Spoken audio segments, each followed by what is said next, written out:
नमस्कार विद्यार्थी मित्रांनो, स्वागत आहे तुमचं ध्येयाधिकारी स्पर्धा परीक्षा मंच या यूट्यूब चॅनलवर.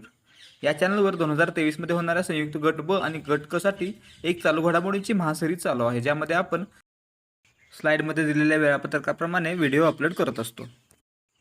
त्या स्लाइड्स तुम्हाला स्क्रीनवर दिसत असतील. आजच्या व्हिडिओमध्ये आपण चालू घडामोडींच्या महासिरीजमधला भाग 4 बघणार आहोत आणि त्यामध्ये आपण नोव्हेंबर 2022 आणि डिसेंबर 2022 मधील चालू घडामोडींवरील प्रश्नोत्तरे पाहणार आहोत.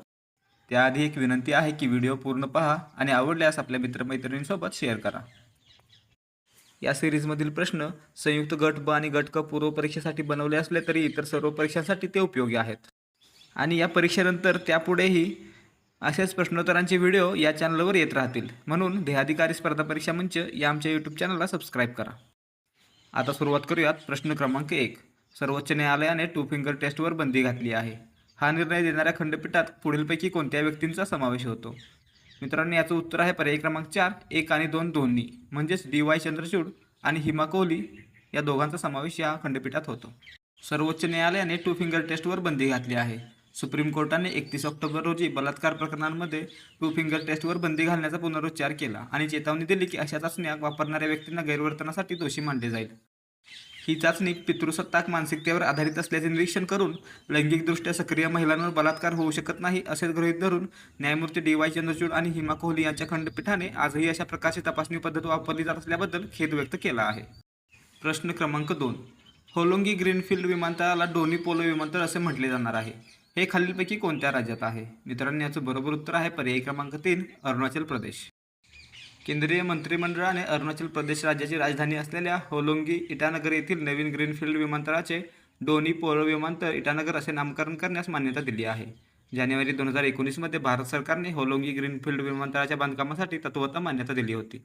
हे विमानतळ केंद्र सरकार आणि अरुणाचल प्रदेश राज्य सरकारच्या मदतीने भारतीय विमानतळ प्राधिकरण AAI द्वारे विकसित केले जात आहे. प्रश्न क्रमांक 3. दक्षिण भारतातील पहिली वंदे भारत ट्रेन कोणत्या मार्गावर धावणार आहे? मित्रांनो, याचं बरोबर उत्तर आहे पर्याय क्रमांक 1, म्हैसूर चेन्नई. पंतप्रधान नरेंद्र मोदी यांनी म्हैसूर चेन्नई मार्गावरील पहिल्या वंदे भारत एक्सप्रेस ट्रेनला बंगळुरूमधील क्रांतीवीर सांगोली रेल्वे स्थानकावर हिरवा झेंडा दाखवला.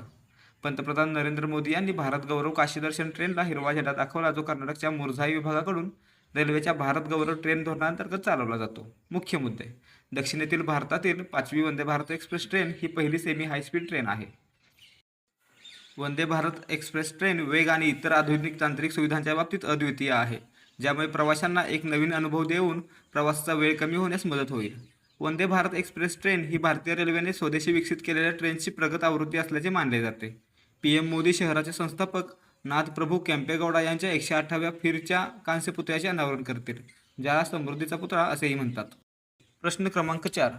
पुढील विधाने वाचा आणि योग्य असणारी विधाने निवडा. राष्ट्रीय बाल हक्क संरक्षण आयोगाने अमरावती येथे बाल हक्क समकालीन आव्हाने या विषयावर कार्यक्रम आयोजित केला आहे. राष्ट्रीय बाल हक्क संरक्षण आयोगाची स्थापना 2005 साली करण्यात आली.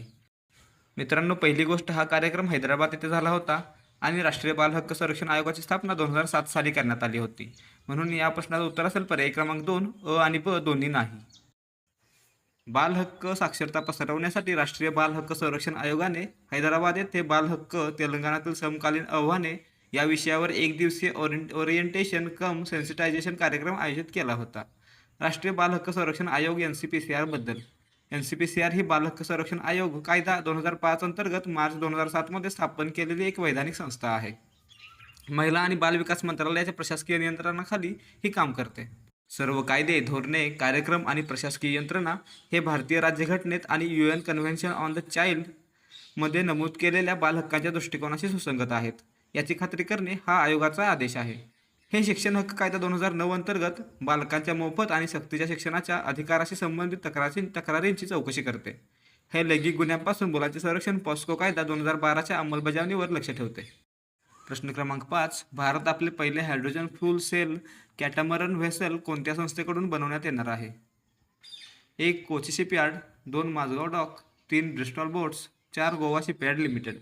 मित्रांनो, याचं बरोबर उत्तर आहे पर्याय क्रमांक 1, कोची शिपयार्ड. भारत आपले पहिले hydrogen fuel cell catamaran vessel तयार करणार आहे. मुख्य मुद्दे: केंद्रीय बंदरे, जहाजबांधणी आणि जलमार्ग मंत्री सर्बानंद सोनोवाल यांच्या उपस्थितीत शिपयार्डच्या सामंजस्य करारावर स्वाक्षरी करण्यात आली. कोची शिपयार्डने उत्तर प्रदेशातील वाराणसीसाठी देशातील पहिले हायड्रोजन इंधन सेल कॅटामरन जहाज तयार करण्यासाठी भारतीय आंतरदेशीय जलमार्ग प्राधिकरणासोबत सामंजस्य करार केला. उत्तर प्रदेशसाठी 6 इलेक्ट्रिकल कॅटामरन जहाजे आणि गुवाहाटीसाठी अशा आणखी 2 जहाजांच्या निर्मितीसाठी शिपयार्डने आणखी एक सामंजस्य करार केला. केंद्रीय अवजड उद्योग मंत्री महेंद्रनाथ पांडे, मुख्यमंत्री योगी आदित्यनाथ आणि इतर मान्यवर या कार्यक्रमाला उपस्थित होते. कोचीन शिपयार्डने माहिती दिली की वातानुकूलित हायड्रोजन फ्यूल सेल कॅटामरन जहाजात 100 प्रवाशांची बसण्याची क्षमता असेल. कोची येथे चाचणी आणि चाचण्या झाल्यानंतर ते वाराणसी येथे तैनात केले जातील. प्रश्न क्रमांक 6. भारत पुढील वर्षी बांगलादेश मार्गे वाराणसी ते दिब्रुगडपर्यंत जगातील सर्वात लांब लक्झरी नदी क्रूज सुरू करणार आहे. या क्रूजचे नाव काय आहे? मित्रांनो, याचं बरोबर उत्तर आहे पर्याय क्रमांक 2, गंगाविलास. MV गंगाविलास उत्तर प्रदेशातील वाराणसी येथून आपला प्रवास सुरू करेल आणि भारत बांगलादेशातील 27 नदी प्रणाली ओलांडून बांगलादेश मार्गे आसाममधील दिब्रुगडला पोहोचण्यासाठी 51 दिवसात सुमारे 3200 किलोमीटरचा प्रवास करेल. MV गंगाविलासमध्ये सर्व लक्झरी सुविधांसह 36 पर्यटकांच्या क्षमतेचे 3 डेक आणि 18 सूट्स आहेत. गंगाविलासच्या पहिल्या प्रवासाच्या संपूर्ण कालावधीसाठी स्वित्झर्लंडमधील 32 पर्यटक सहभागी होणार. आपल्या 51 दिवसाच्या प्रवासात ही रिव्हर क्रूज जागतिक वारसा स्थळे, राष्ट्रीय उद्याने, नदी घाट तसेच बिहारमधील पाटणा, झारखंडमधील साहिबगंज, पश्चिम बंगालमधील कोलकाता, बांगलादेशातील ढाका आणि आसाममधील गुवाहाटी यांसारख्या प्रमुख शहरांसह 50 पर्यटन स्थळांना भेटी देणार आहेत. या प्रवासामुळे पर्यटकांना भारत आणि बांगलादेशातील कला, संस्कृती, इतिहास आणि अध्यात्मात सहभागी होण्याची आणि शानदार प्रवास अनुभवण्याची संधी मिळणार आहे. प्रश्न क्रमांक 7. डिजिटल शक्ती 4.0 ही मोहीम पुढीलपैकी कोणी सुरू केली आहे?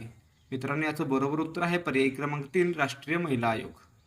राष्ट्रीय महिला आयोगाने डिजिटल शक्ती मोहिमेचा 4था टप्पा सुरू केला आहे. देशभरातील महिलांना डिजिटल आघाडीवर जागरूकता पातळी वाढवण्यासाठी, लवचिकता निर्माण करण्यासाठी आणि सायबर गुन्ह्यांशी सर्वात प्रभावी मार्गाने लढा देण्यासाठी डिजिटल शक्ती जून 2018 मध्ये सुरू केली.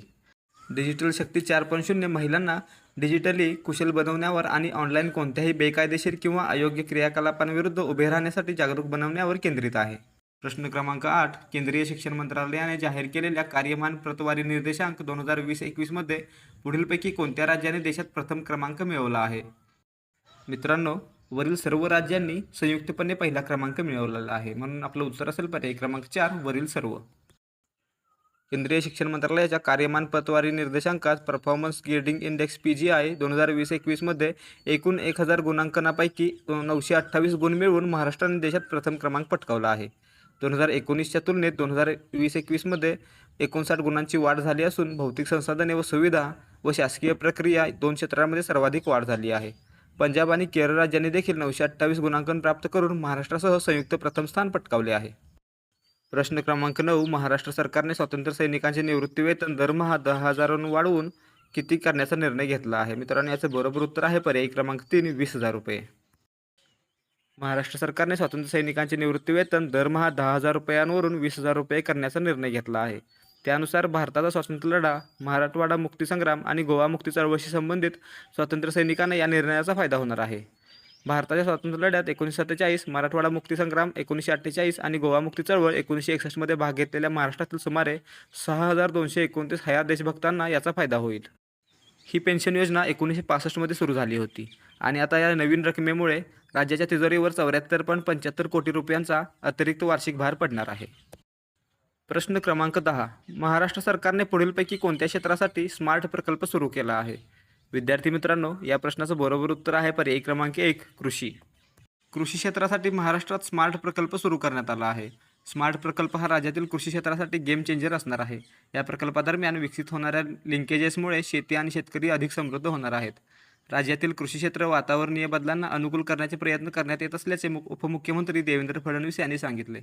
जागतिक बँकेचे भारतातील संचालक ऑगस्टे टानोकोमे यांच्या अध्यक्षतेखालील शिष्टमंडळाने उपमुख्यमंत्री श्री फडणवीस यांची राजभवन येथे भेट घेतली होती. प्रश्न क्रमांक 11. कोणत्या राज्याकडे ट्रॅक एशिया कप 2022 स्पर्धेचे यजमानपद देण्यात आले होते? मित्रांनो, याचं बरोबर उत्तर आहे पर्याय क्रमांक 2, Kerala. Kerala track Asia cup 2022 cycling स्पर्धेच्या यजमानपदासाठी सज्ज आहे. ट्रॅक आशिया चषक हा सर्वात मोठा सायकलिंग स्पर्धांपैकी एक आहे आणि 25 नोव्हेंबर 2022 ते 28 नोव्हेंबर 2022 या कालावधीत LNCPE आउटडोअर वेलोड्रम येथे आयोजित केला जाईल. ट्रॅक एशिया कप 2022 मध्ये आशियातील 25हून अधिक देशांमधून सुमारे 200 सायकलस्वार सहभागी होतील. हा कार्यक्रम प्रथमच दिल्लीबाहेर आयोजित करण्यात आला आहे. प्रश्न क्रमांक 12. मणिपूरमध्ये अमूर फाल्कन फेस्टिवलची 7वी आवृत्ती साजरी झाली. या फेस्टिवलची पहिली आवृत्ती कोणत्या वर्षी साजरी करण्यात आली होती? मित्रांनो, याचं बरोबर उत्तर आहे पर्याय क्रमांक 1, 2015. मणिपूर वन प्राधिकरण अमूर फाल्कन महोत्सवाची 7वी आवृत्ती तामेंगलाँग जिल्ह्यात इम्फाळमध्ये साजरी करण्यात आली. अमूर फाल्कन फेस्टिवलचा उद्देश अमूर फाल्कनच्या संरक्षण आणि संवर्धनाबद्दल जागरूकता पसरवणे हा आहे. अमूर फाल्कन हा जगातील सर्वात लांब उडणारा स्थलांतरित पक्षी आहे. हा एक दिवसभर चालणारा सण आहे जो सामान्यतः नोव्हेंबरच्या पहिल्या किंवा दुसऱ्या आठवड्यात मानवी निसर्ग संबंध मजबूत करण्यासाठी आणि लोकांच्या जीवनात लहान रॅप्टरचे महत्त्व ओळखण्यासाठी साजरा केला जातो. अमूर फाल्कन फेस्टिवलची पहिली आवृत्ती 2015 साजरी केली होती. प्रश्न क्रमांक 13. मेघालयातील वांगला उत्सव हा मेघालयातील सर्वात लोकप्रिय उत्सवांपैकी एक आहे. तो कोणत्या जमातींचा उत्सव मानला जातो? मित्रांनो, याचं बरोबर उत्तर आहे पर्याय क्रमांक 2, गारो. मेघालयातील वांगला उत्सव हा मेघालयातील गारो लोकांमध्ये सर्वात लोकप्रिय उत्सवांपैकी एक आहे. वांगला उत्सव हा एक कापणी उत्सव आहे जो प्रजनन क्षमतेच्या सूर्यदेव सालजोंगच्या सन्मानार्थ आयोजित केला जातो. वांगला सण साजरे कष्टाच्या कालावधीची समाप्ती दर्शवतात, त्यामुळे शेतात चांगले उत्पादन मिळते. वांगला उत्सवाची सुरुवात हिवाळ्याची सुरुवात देखील दर्शवते. प्रश्न क्रमांक 14. पुढीलपैकी कोणत्या राज्याने लखपती दीदी योजना सुरू केली आहे? विद्यार्थी मित्रांनो, याचं बरोबर उत्तर आहे पर्याय क्रमांक 1, उत्तराखंड. उत्तराखंडच्या मुख्यमंत्र्यांनी लखपती दीदी योजना सुरू केली. उत्तराखंडचे मुख्यमंत्री पुष्कर सिंग धामी यांनी डेहराडूनमधील हथभरकला येथील इंडिया मैदानाच्या सर्वेक्षणात लखपती दीदी मेळ्याचे उद्घाटन केले. हा मेळा राज्यातील महिला सक्षमीकरणासाठी भाजप सरकारने हाती घेतलेल्या उपक्रमाचा एक भाग आहे.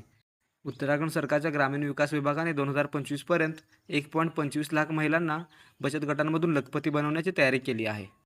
प्रश्न क्रमांक 15. स्वतंत्र भारताचे पहिले मतदार म्हणून प्रसिद्ध असलेले श्यामशरण नेगी कोणत्या राज्याचे आहेत? मित्रांनो, या प्रश्नाचं बरोबर उत्तर आहे पर्याय क्रमांक 2, हिमाचल प्रदेश. स्वतंत्र भारताचे पहिले मतदार 106 वर्षीय श्यामशरण नेगी यांनी हिमाचल प्रदेश विधानसभा निवडणुकीसाठी 34व्यांदा मतदानाचा हक्क बजावला. हिमाचल प्रदेश विधानसभा निवडणुकीसाठी किन्नौर जिल्ह्यातील त्यांच्या निवासस्थानी पोस्टल मतपत्रिकेद्वारे 34व्यांदा मतदानाचा हक्क बजावला. हिमाचल प्रदेशातील किन्नौर या आदिवासी जिल्ह्यातील रहिवासी असलेल्या व्यवसायाने शिक्षक असलेल्या नेगी यांनी कल्फा येथील त्यांच्या घरी पोस्टल मतपत्रिकेद्वारे 14व्या विधानसभा निवडणुकीसाठी 34व्यांदा मतदानाचा हक्क बजावला. त्यांनी पहिल्यांदाच पोस्टल बॅलेटद्वारे मतदान केले. जुलै 1917 जन्मलेल्या श्यामशरण नेगी यांनी 1951 भारताच्या सार्वत्रिक निवडणुकीत पहिल्यांदा मतदान केले होते. प्रश्न क्रमांक 16. दिवाळी पॉवर ऑफ वन पुरस्कार कोणत्या कार्यासाठी दिला जातो? मित्रांनो, याचं बरोबर उत्तर आहे पर्याय क्रमांक 1. हा पुरस्कार सुरक्षित जगासाठी योगदान देणाऱ्या व्यक्तींना दिला जातो. दिवाळी पॉवर ऑफ वन पुरस्कार जाहीर झाले. 4 दिग्गज मुत्सद्दी डिप्लोमॅट आणि एका अमेरिकन कायदेतज्ञाला या वर्षीच्या वार्षिक दिवाळी पॉवर ऑफ वन या पुरस्काराने सन्मानित करण्यात आले आहे. त्यांनी शांततामय आणि सुरक्षित जगासाठी काम केल्याबद्दल त्यांच्या प्रयत्नांसाठी हा पुरस्कार, ज्याला ऑस्कर ऑफ डिप्लोमसी म्हणून ओळखले जाते, सर्वांसाठी अधिक परिपूर्ण, शांततापूर्ण आणि सुरक्षित जग तयार करण्यास मदत करण्यासाठी संयुक्त राष्ट्रांच्या किंवा सदस्य राष्ट्रांच्या माजी शीर्ष मुत्सद्दींना प्रदान केला जातो. त्यामुळे यांना हा पुरस्कार देण्यात आला आहे. प्रश्न क्रमांक 17. पुढीलपैकी कोणत्या राज्याने देशातील पहिले हत्ती मृत्यू ऑडिट फ्रेमवर्क सादर केले? विद्यार्थी मित्रांनो, याचं बरोबर उत्तर आहे पर्याय क्रमांक 4, तामिळनाडू. तामिळनाडूच्या वन विभागाने राज्यातील हत्तींच्या मृत्यूची नोंद आणि निरीक्षण करण्यासाठी अधिक तपशीलवार आणि पारदर्शक प्रक्रिया करण्यासाठी हत्ती मृत्यू ऑडिट फ्रेमवर्क सुरू केले आहे. सध्या लोकसंख्या आणि हत्तींच्या संवर्धनाशी संबंधित अनेक प्रश्नांसाठी शेतातील मृत्यूचे कारण ओळखणे गंभीर आहे.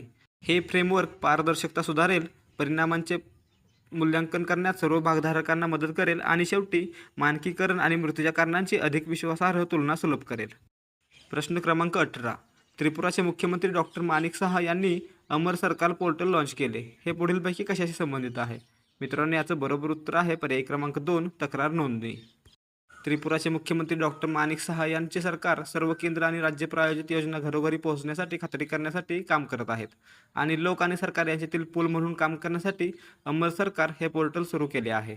वेब पोर्टलमध्ये पंचायत विभागासह एकूण 78 विभागांचा समावेश करण्यात आला आहे. हे पोर्टल लोकांना त्यांच्या समस्या आणि तक्रारी ग्रामसमितीच्या अधिकाऱ्यांमार्फत नोंदवण्यास मदत करेल. येथे नमूद करणे योग्य आहे की या वेबसाईटवर गाव आणि ग्रामसमिती स्तरावरील कार्यकर्त्यांच्या माध्यमातून लोकांच्या विविध समस्या आणि तक्रारी नोंदवल्या जातील. प्रश्न क्रमांक 19. पुढीलपैकी कोणत्या राज्याने हर घर गंगाजल प्रकल्प सुरू केला आहे? मित्रांनो, गंगाजल म्हटल्यावर तुम्हाला याचं उत्तर उत्तर प्रदेश वाटेल, पण असं नसून याचं उत्तर आहे पर्याय क्रमांक 1, बिहार. बिहारचे मुख्यमंत्री नितीश कुमार यांनी राजगीरमध्ये हर घर गंगाजल प्रकल्पाचा शुभारंभ केला. हर घर गंगाजल प्रकल्प हा राज्यातील कोरड्या भागात नळावर गंगाजल उपलब्ध करून देण्याचा एक अनोखा आणि महत्त्वाकांक्षी उपक्रम आहे. हर घर गंगाजल प्रकल्पामुळे पावसाळ्यात गंगेचे अतिरिक्त पाणी उपसा करण्यास मदत होईल. प्रश्न क्रमांक 20. आर्थिक साक्षरतेला चालना देण्यासाठी निवेश निधी कार्यक्रम पुढीलपैकी कोणत्या बँकेने सुरू केला आहे? मित्रांनो, याचं बरोबर उत्तर आहे पर्याय क्रमांक 1, इंडियन पोस्ट पेमेंट्स बँक. आर्थिक साक्षरतेला चालना देण्यासाठी निवेश निधी कार्यक्रम सुरू करण्यात आला. महिलांद्वारे महिलांसाठी आर्थिक साक्षरतेला प्रोत्साहन देण्यासाठी इंडिया पोस्ट पेमेंट्स बँकने श्रीनगर, जम्मू काश्मीर येथे भारताचे पहिले फ्लोटिंग वित्तीय साक्षरता शिबिर आयोजित केले. निवेशक निधी इनिशिएटिव्हची स्थापना महिलांसाठी महिला या तत्त्वावर केली गेली आहे, कारण ग्रामीण स्त्रिया त्यांच्या समस्यांबद्दल दुसऱ्या महिलेशी चर्चा करण्यास अधिक चांगल्या असतात. प्रश्न क्रमांक 21. डॉक्टर आपके द्वार या मोबाईल हेल्थ क्लिनिकचे उद्घाटन कोणत्या राज्यात करण्यात आले आहे? मित्रांनो, याचं बरोबर उत्तर आहे पर्याय क्रमांक 2, बिहार. केंद्रीय ऊर्जा आणि नवीन आणि नवीकरणीय ऊर्जा मंत्री आर.के. सिंग यांनी सदर हॉस्पिटल, आरा, भोजपूर जिल्हा, बिहार येथे 10 mobile health clinics MHC doctor आपके द्वारच्या खरेदी, ऑपरेशन आणि देखरेखीसाठी RECच्या CSR उपक्रमाचे उद्घाटन केले आहे. प्रश्न क्रमांक 22. 6 डिसेंबर 2022 रोजी ढाका येथे मैत्री दिवस साजरा केला गेला. हा या कार्यक्रमाचा कितवा वर्धापन दिन होता? मित्रांनो, याचं बरोबर उत्तर आहे पर्याय क्रमांक 3, 51वा. 6 डिसेंबर रोजी ढाका येथे मैत्री दिवसचा 51वा वर्धापन दिन साजरा करण्यात आला. ढाका येथील भारतीय उच्चायुक्तालयाने आयोजित केलेल्या कार्यक्रमात मुक्तीसंग्राम सेनानी, संसद सदस्य, नागरी समाजातील सदस्य, मीडिया, मान्यवर आणि इतर प्रमुख लोक सहभागी झाले होते. यावेळी बांगलादेशचे मुक्तियुद्ध व्यवहार मंत्री AKM मुझम्मेल हक हे प्रमुख पाहुणे होते. प्रश्न क्रमांक 23. यूथ कोलॅबची 5वी आवृत्ती पुढीलपैकी कोणत्या संस्थांनी सुरू केली? अ. अटल इनोव्हेशन मिशन, ब. नीती आयोग, क. UNDP India. मित्रांनो, ही आवृत्ती सुरू करण्यात वरील तिन्ही संस्थांचा समावेश होता, म्हणून आपलं उत्तर असेल पर्याय क्रमांक 1, अ, ब आणि क. यूथ कोलॅबची 5वी आवृत्ती आशिया पॅसिफिकमधील सर्वात मोठी युवा नवोन्मेष चळवळ अटल इनोव्हेशन मिशन, नीती आयोग आणि UNDP इंडिया यांनी 15 डिसेंबर 2022 रोजी संयुक्तपणे सुरू केली. या आवृत्तीसाठीचे अर्ज डॉक्टर चिंतन वैष्णव यांनी लॉन्च केले. अटल इनोव्हेशन मिशन UNDP इंडियासोबत यूथ कोलॅब लॅब इंडियाच्या 5व्या आवृत्तीच्या माध्यमातून ही चळवळ चालवत आहेत आणि तरुण सामाजिक उद्योजकांना पाठिंबा देत आहेत, जे सामाजिक बदलाचे नेतृत्व करण्यासाठी आणि SDGsच्या लक्षित कृतीच्या अंमलबजावणीसाठी एक शक्तिशाली शक्ती बनू शकतात. प्रश्न क्रमांक 24. पुढीलपैकी कोणत्या योजनेचे नाव बदलून प्रधानमंत्री विरासत का संवर्धन योजना असे करण्यात आले आहे? विद्यार्थी मित्रांनो, या प्रश्नाचं बरोबर उत्तर आहे पर्याय क्रमांक 4, प्रधानमंत्री कौशल्याला काम योजना. प्रधानमंत्री कौशल को काम कार्यक्रमला आता प्रधानमंत्री विरासत का संवर्धन योजना असे नाव देण्यात आले आहे. अल्पसंख्याक व्यवहार मंत्री श्रीमती स्मृती जुबिन इराणी यांनी लोकसभेत एका प्रश्नाच्या उत्तरात माहिती दिली की प्रधानमंत्री कौशल को काम कार्यक्रम PMKKला आता प्रधानमंत्री विरासत का संवर्धन PM विकास योजना असे नाव देण्यात आले आहे. कौशल्य विकास, शिक्षण, महिला नेतृत्व आणि उद्योजकता या घटकाचा वापर करून अल्पसंख्याकांचे, विशेषतः कारागीर समुदायांचे जीवनमान सुधारणे हा प्रधानमंत्री कौशल को काम कार्यक्रमचा उद्देश आहे. प्रश्न क्रमांक 25. बांगलादेश मुक्तीसंग्रामाच्या विजयाची आठवण म्हणून भारतात दरवर्षी विजय दिवस कोणत्या तारखेला साजरा केला जातो? या प्रश्नाचं बरोबर उत्तर आहे पर्याय क्रमांक 1, 16 डिसेंबर. बांगलादेश मुक्तीसंग्रामाच्या विजयाची आठवण म्हणून भारतात 16 डिसेंबर हा विजय दिवस साजरा केला जातो. 1971च्या बांगलादेश मुक्तियुद्धात भारताने पाकिस्तानवर मिळवलेल्या विजयाच्या स्मरणार्थ राष्ट्र हा विजय दिवस साजरा करते.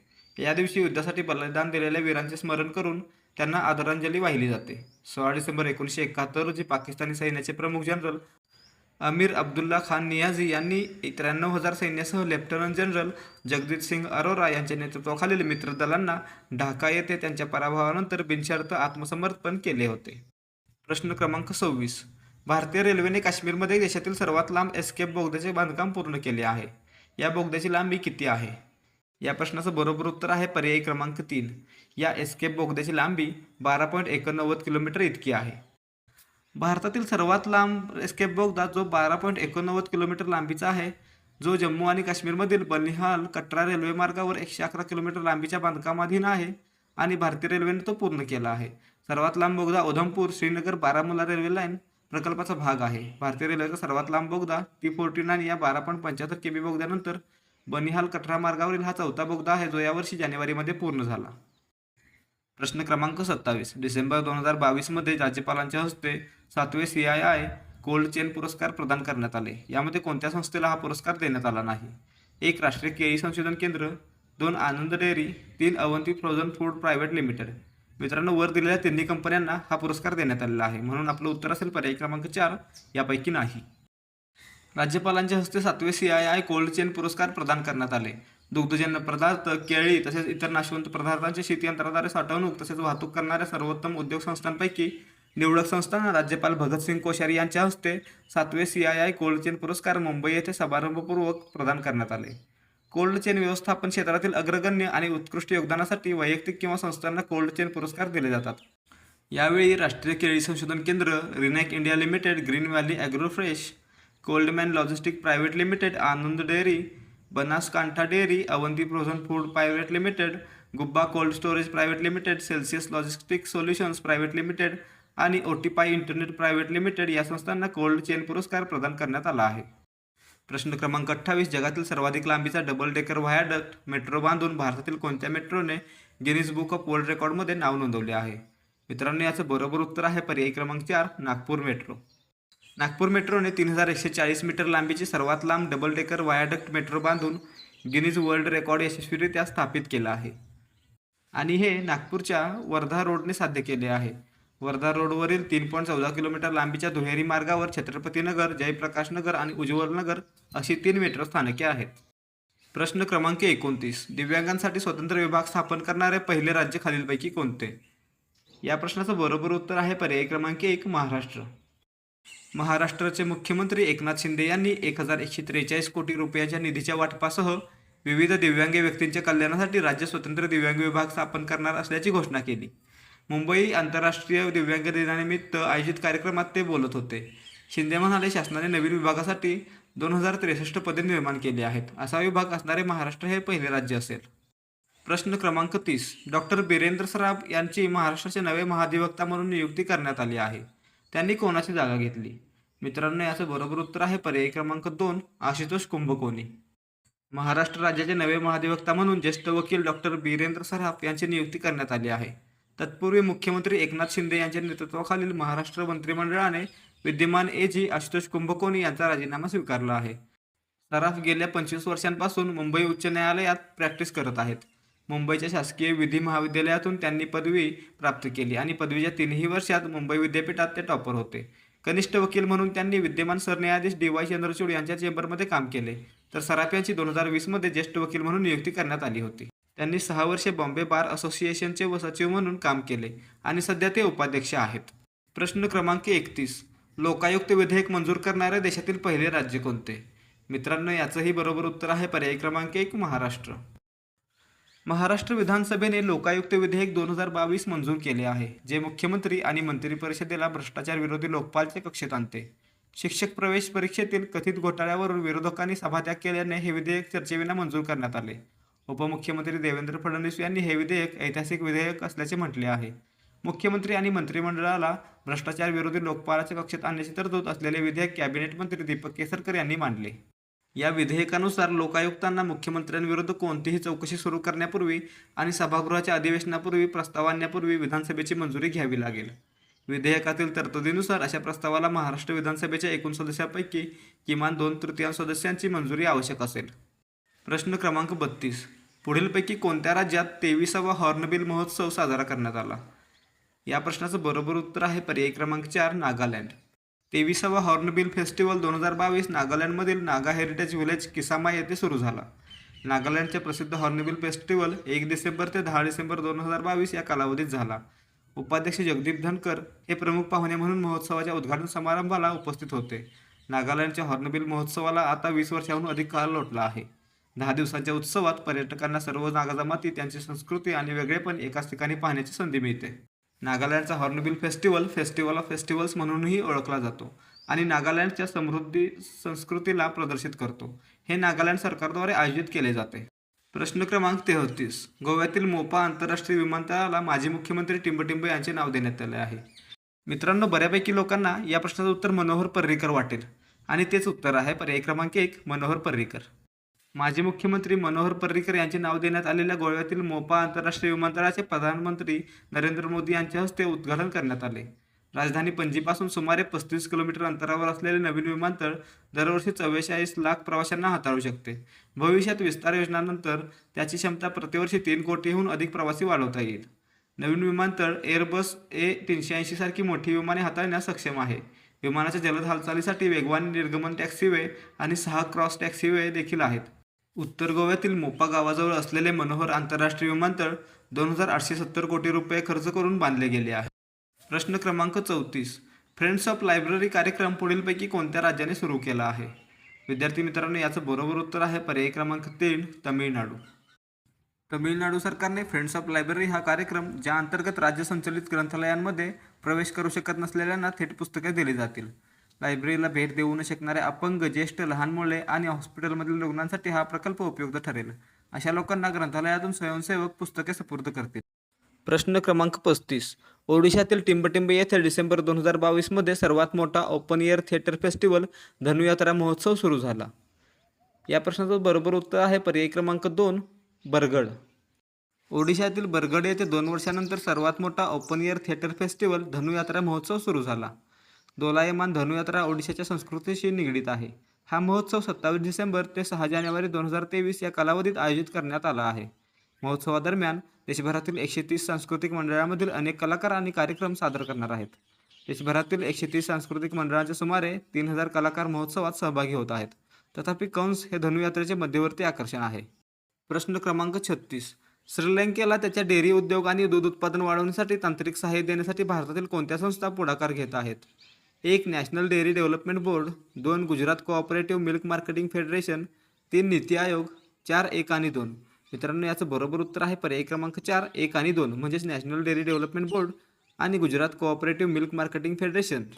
भारत श्रीलंकेला त्याच्या डेअरी उद्योग आणि दुधाचे उत्पादन वाढवण्यासाठी तांत्रिक सहाय्य पुरवेल, ज्याचा उद्देश देशाच्या आयात दुग्धजन्य पदार्थावर नकदी अवलंबित्व कमी करण्याच्या उद्देशाने आहे, असे श्रीलंकेच्या राष्ट्रपती कार्यालयाने सांगितले. नॅशनल डेअरी डेव्हलपमेंट बोर्ड आणि गुजरात कोऑपरेटिव्ह मिल्क मार्केटिंग फेडरेशनच्या अधिकाऱ्यांनी, जे अमूल ब्रँड अंतर्गत दुधाचे मार्केटिंग करते, श्रीलंकेतील दुधाच्या उत्पादनासाठी आवश्यक तांत्रिक सहाय्य प्रदान करण्यासाठी पावले उचलली आहेत. प्रश्न क्रमांक 37. आंतरराष्ट्रीय नाणेनिधीने आर्थिक वर्ष 2023 साठी भारताचा वाढीव अंदाज जुलैमधील 7.4% वरून टिंबटिंबपर्यंत कमी केला आहे. मित्रांनो, याचं बरोबर उत्तर आहे पर्याय क्रमांक 2, 6.8%. आंतरराष्ट्रीय नाणेनिधीने फायनान्शियल इयर 2023 साठी भारताच्या वाढीचा अंदाज जुलैमधील 7.4% वरून 6.8% पर्यंत कमी केला आहे. दुसऱ्या तिमाहीत अपेक्षेपेक्षा कमी उत्पादन आणि अधिक सुस्त बाह्य मागणी यामुळे आंतरराष्ट्रीय नाणेनिधीने फायनान्शियल इयर 2023 साठी भारताच्या वाढीचा अंदाज जुलैमध्ये 7.4% वरून 6.8% पर्यंत कमी केला आहे. फायनान्शियल इयर 2023 साठी भारताच्या वाढीच्या अंदाजात 3 घट झाले आहेत. या वर्षाच्या जानेवारीत 9% पासून सुरुवात झाली आहे. प्रश्न क्रमांक 38. भारत जर्मनी यांच्यामध्ये स्थलांतर आणि गतिशीलता मायग्रेशन अँड मोबिलिटी करार झाला आहे. हा करार कशाशी संबंधित आहे? मित्रांनो, या प्रश्नाचं बरोबर उत्तर आहे पर्याय क्रमांक 1, शिक्षण. भारत आणि जर्मनी यांनी स्थलांतर आणि गतिशीलता मायग्रेशन अँड मोबिलिटी करारावर स्वाक्षरी केली. परराष्ट्रमंत्री एस जयशंकर आणि जर्मनीच्या परराष्ट्रमंत्री अँजेलिना बेअरबॉक यांनी सर्वसमावेशक स्थलांतर आणि गतिशीलता भागीदारीवर स्वाक्षरी केली, ज्यामुळे लोकांना दोन्ही देशांमध्ये अभ्यास, संशोधन आणि काम करणे सुलभ होईल. दोन्ही देशांमधील विद्यार्थ्यांच्या देवाणघेवाणीला प्रोत्साहन देण्यासाठी स्थलांतर आणि गतिशीलता भागीदारी सेट केली आहे. भारत सरकार स्टडी इन इंडियासारख्या कार्यक्रमांतर्गत जर्मन विद्यार्थ्यांना उच्च शिक्षण संस्थांमध्ये प्रवेशाची सुविधा देईल. प्रश्न क्रमांक 39. 2022च्या फोर्ब्स वार्षिक यादीत जगातील 100 सर्वात शक्तिशाली महिलांमध्ये किती भारतीय महिलांना स्थान आहे? मित्रांनो, या प्रश्नाचं बरोबर उत्तर आहे पर्याय क्रमांक 6. या यादीत भारतातील 6 महिलांचा समावेश आहे. अर्थमंत्री निर्मला सीतारामन, बायोकॉनच्या कार्यकारी अध्यक्षा किरण मुजुमदार-शाह आणि नायकाच्या संस्थापक फाल्गुनी नायर यांचा फोर्ब्सच्या वार्षिक यादीत जगातील 100 सर्वात शक्तिशाली महिलांमध्ये स्थान मिळवणाऱ्या 6 भारतीयांपैकी एक आहेत. 36व्या क्रमांकावर असलेल्या निर्मला सीतारामन यांनी सलग 4थ्यांदा या यादीत स्थान मिळवले आहे. 2021 मध्ये 63 वर्षीय मंत्री या यादीत 37व्या क्रमांकावर होत्या, तर 2020 मध्ये त्या 41व्या आणि 2019 मध्ये 34व्या क्रमांकावर होत्या.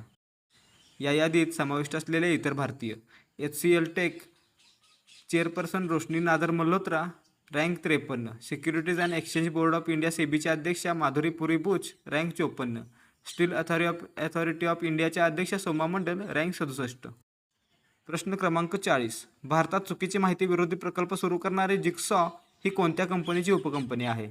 मित्रांनो, या प्रश्नाचं बरोबर उत्तर आहे पर्याय क्रमांक 1. जिगसॉ ही गुगल कंपनीची उपकंपनी आहे. गुगलची जिगसॉ उपकंपनी भारतात एक नवीन चुकीची माहिती विरोधी प्रकल्प सुरू करत आहे, ज्याचा उद्देश हिंसा भडकवल्याचा आरोप असलेली दिशाभूल करणारी माहिती रोखण्यासाठी होईल. हा उपक्रम प्री-बंकिंग व्हिडिओ वापरेल. खोटे दावे व्यापक होण्यापूर्वी त्यांचा प्रतिकार करण्यासाठी डिझाईन केलेले कंपनीच्या यूट्यूब प्लॅटफॉर्मवर आणि इतर सोशल मीडिया साईटवर प्रसारित केले जातील. तर विद्यार्थी मित्रांनो, हे होते आजचे प्रश्न आपल्याला कसे वाटले याबद्दल आपले अभिप्राय तुम्ही आम्हाला कमेंटद्वारे किंवा व्हॉट्सअपद्वारे कळवू शकता.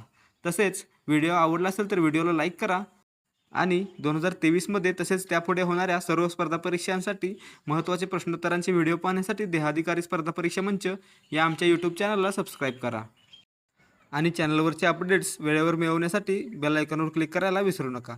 लवकरच भेटूया पुढच्या व्हिडिओमध्ये. जय हिंद, जय महाराष्ट्र.